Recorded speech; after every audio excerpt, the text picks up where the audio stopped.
नमस्कार दोस्तों, आप सभी का फिर से एक बार हार्दिक अभिनंदन है, स्वागत है। मेरा नाम इंजीनियर मुकेश कुमार झा है और आप देख रहे हैं वास्तु विज्ञान एवं भवन निर्माण।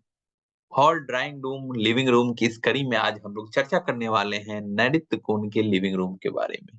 क्या नैऋत्य कोण यानी कि साउथ वेस्ट का लिविंग रूम सुफलदायी है या अशुभ फलदायी है?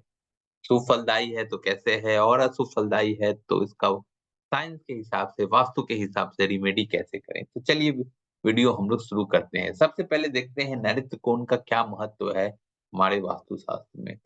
दक्षिण पश्चिम का कोना जिसमें सूर्य देव की दोपहर की बाद की रोशनी ऊर्जा मिलती है, क्योंकि उत्तरी गोलार्ध में सूर्य देव पूरब में उदित होकर इस तरीके से दक्षिण होते हुए पश्चिम में अस्त हो जाते हैं।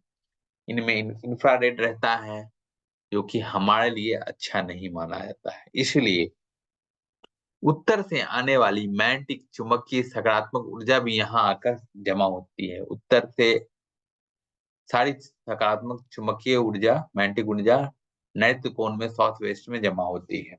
इसलिए ये स्थान ऊर्जा धन का स्टोरेज स्थल भी कहलाता है। इसलिए ये स्थल थोड़ा ऊंचा होना चाहिए।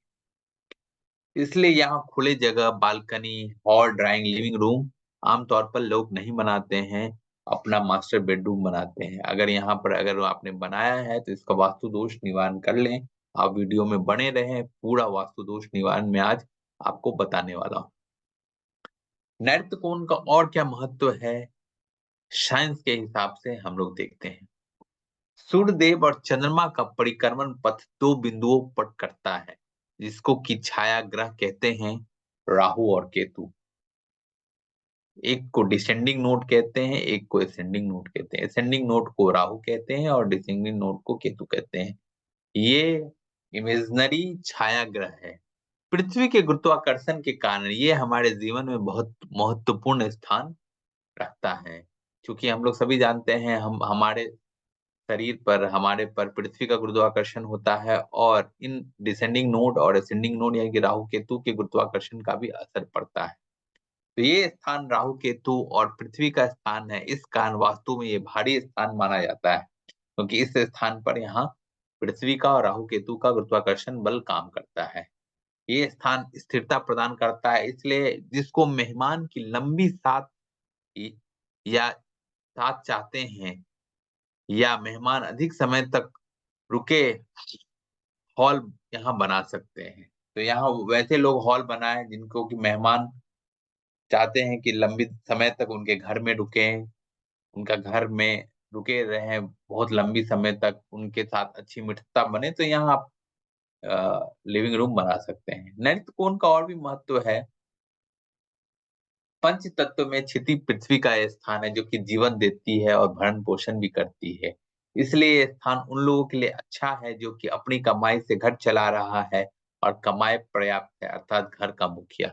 पृथ्वी तत्व होने के कारण यहाँ बच्चों का कमरा नहीं बनाते हैं, क्योंकि बच्चे स्थिर आलसी हो सकते हैं, माता पिता से वाद विवाद कर सकते हैं, मंद बुद्धि हो सकते हैं, कुंवारी लड़कियों की शादी में देरी हो सकती है, लड़कों और को जॉब मिलने में परेशानी हो सकती है। अगर लिविंग रूम बनाएंगे तो यहाँ सारे लोग इस कमरे को यूज करेंगे, इसलिए यहाँ पर लिविंग रूम नहीं बनाना चाहिए। नैऋत्य कोण का महत्व अगर धर्म के हिसाब से देखा जाए तो ये दिक्पाल नैऋति का स्थान है, जो दैत्यों के स्वामी माने जाते हैं, जो कि हमें मजबूती, मेंटल स्ट्रेंथ, आयु, सामंजस्य देते हैं। इसलिए घर की मुखिया को अपना बेडरूम यहीं बनाना चाहिए और कभी अतिथि घर, पूजा घर, बालकनी, हॉल, ड्राइविंग रूम यहाँ यहाँ नहीं बनाना चाहिए। ये धैर्य लक्ष्मी जो कि अष्ट लक्ष्मी की रूप है, उनका भी स्थान है। ये घर के मुखिया को प्रतिकूल परिस्थिति में धैर्य प्रदान करती है।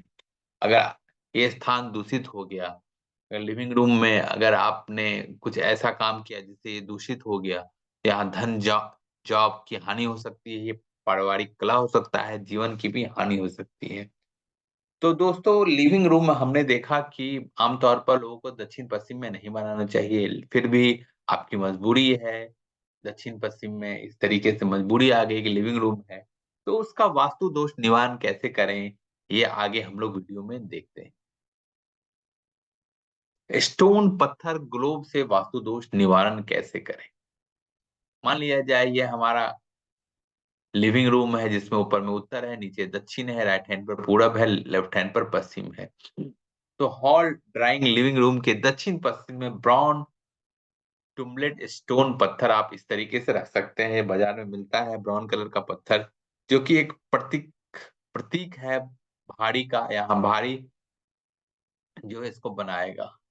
और ड्राइंग रूम के दक्षिण पश्चिम में एक ग्लोब भी रख सकते हैं, जो कि पृथ्वी का स्थान है।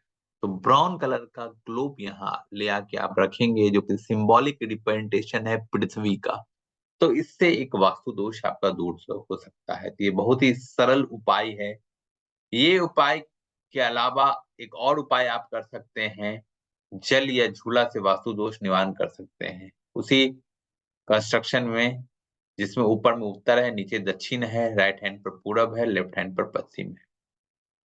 तो घर के उत्तर पूरब में, लिविंग रूम नहीं, घर के उत्तर पूरब में आप एक मिट्टी के पात्र में गुलाब जल या इत्र वाला जल रखिए।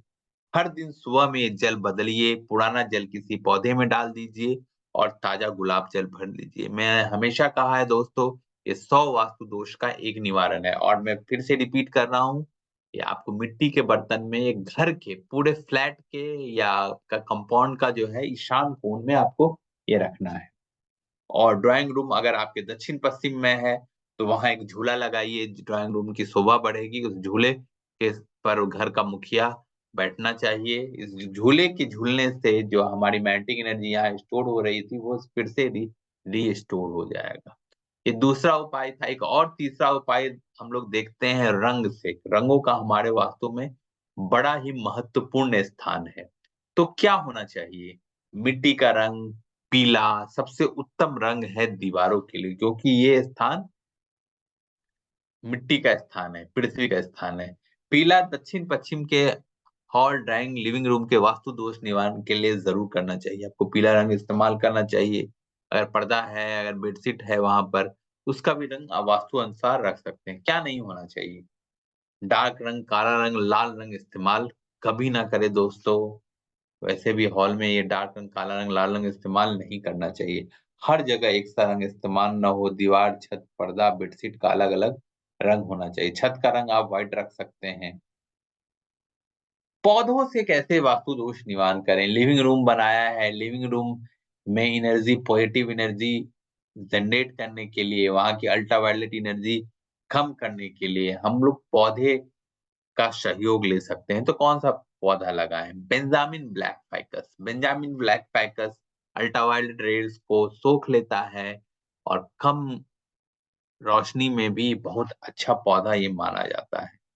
Areca palm, jade plant, bamboo plant, peace lily, lily plant, lavender, jasmine और स्नेक प्लांट।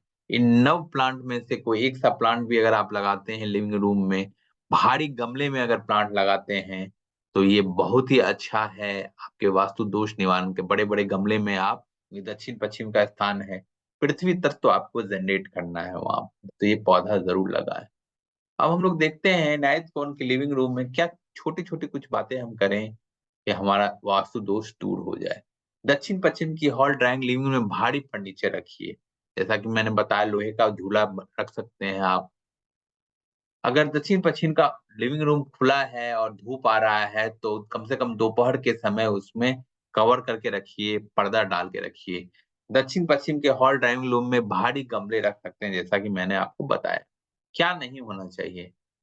लिविंग रूम में जब हम बैठते हैं तो उसके ऊपर ध्यान रखें कोई बिम ना हो। अगर है तो फॉल सीलिंग करके उसको ढकवा दीजिए। मकड़ी का जाली, गंदगी, कबाड़ इकट्ठा मत कीजिए, क्योंकि ये नैऋत्य तत्व का स्थान है, उनको गंदगी पसंद नहीं है।